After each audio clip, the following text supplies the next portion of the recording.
Welcome back to the Hotshot Haven. Alright, this is episode 2, y'all. Episode 1, we looked at the beauty, which is the trifecta. 3 picks in 2 states. On the way out of there, man, shoot, man, if we drove it straight through, we'd be almost at $4 a mile, but we going home, so we down at about $240, $250 a mile, something like that. So, everything all good, What could go wrong, man? Evidently a whole fucking lot, man. Next on the Hotshot Haven. Shit. Check us out on Instagram, Noble Enterprise LLC. Get a chance to see some of those pics of those loads you might not get to see in the videos, man. 1 hour consultations, they still live and popping, baby. Still live and popping. So let's get on with what we gotta do. Now, last episode, not a care in the world. We got that last load, we pulled out of there. I didn't drive all the time I had left to the limit because I had a strategy. I was only about 10 hours, really 9 hours from the house, and I was about to cross the time zone, and I only needed to really drive an hour. And I actually pulled out of the place and was loaded at about 4:45, leaving out of the place. I drove for an hour and looked at the clock. It's 4:45 again, so I stopped for the night. Okay, I get up about 2:50-ish and do my pre-trip inspection. Everything looks good. I had my flashlight out and all that stuff, and pre-trip was fine. Everything not a care in the world still. So I commenced to driving. And maybe first and foremost, we're gonna start out 30 miles into driving, I started to notice something in my mirror.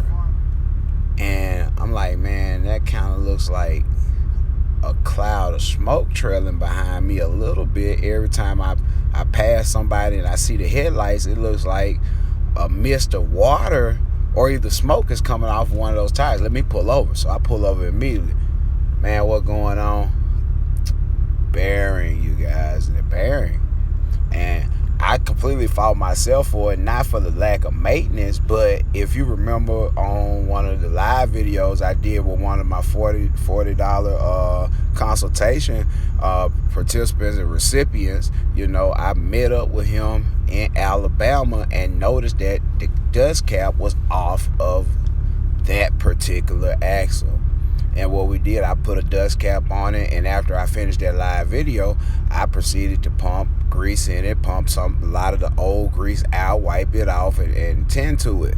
But evidently, some damage had already been done to those bearings, and over the course of about another 3,000 miles, the results are evident. Trailer caught on fire. For a brief moment, I jumped out of the truck and got the fire extinguisher and everything, and tended to it, and then I proceeded to start to assess the damage because I carry basically all the parts to dress a whole wheel end on that trailer. So if, let's say, a bearing goes out, I got those bearings with me because I know they're hard to find because it's an odd axle.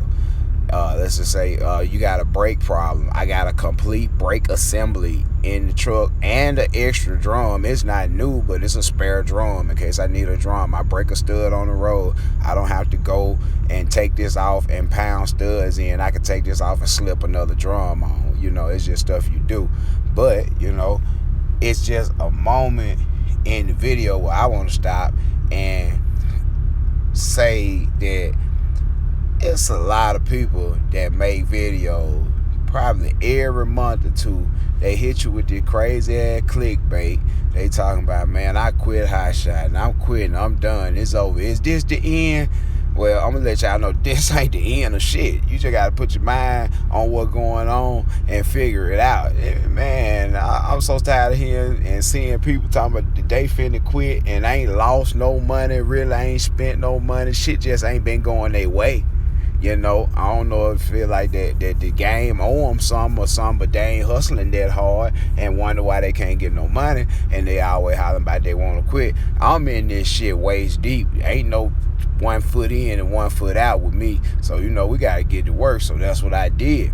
And upon assessing the damages, realized that due to the heat and the friction between the bearing, the nut, and the washer that coincides with it, it actually micro welded itself together.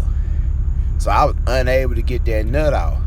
So next part, I go and get the chains, and I chain that axle up. I'm gonna do a video on how to chain the axle up effectively, and chain that axle up and limped it on into the truck stop. Truck stop's about 26 miles away, and begin to process what has to take place with these 3 loads on my trailer, a destination where they have to be, and a trailer that I can't really do anything with. And the next thing I did was go to the truck stop, go to the service department, and see if they had a socket that would fit that nut, and hit it with the impact wrench, and hopefully break the bond between the nut and the washer. Because on the side of the road, I had a cold chisel, a baby sledgehammer, and I was chipping away at it, and I thought I could get it apart, but that was unsuccessful. Well, shit happens, man. When you come in there and they hit it with that air, it's a chance they might strip the end off that axle. And that's what happened. In episode 3, we're going to talk about not the problem no more, but the solution to the problem. And it don't involve quitting. It don't involve hanging your head up. It don't involve no crying. Like I said, man, if you're going to do all the crying, what the baby job going to be? Then when you muscle up and you boss up, this has happened to me. Stuff like this has happened to me numerous times throughout this trucking career. I personally pulled over 600 loads. The company have pulled over 1,000. Y'all think this stuff don't happen? I'm going to show you how to get out of this shit, not lose your shirt, not lose all the money out the load, not lose the load, and still make everything go the way it's supposed to go. Next on that Hotshot Haven, boy, episode 3 going to be a bad motherfucker.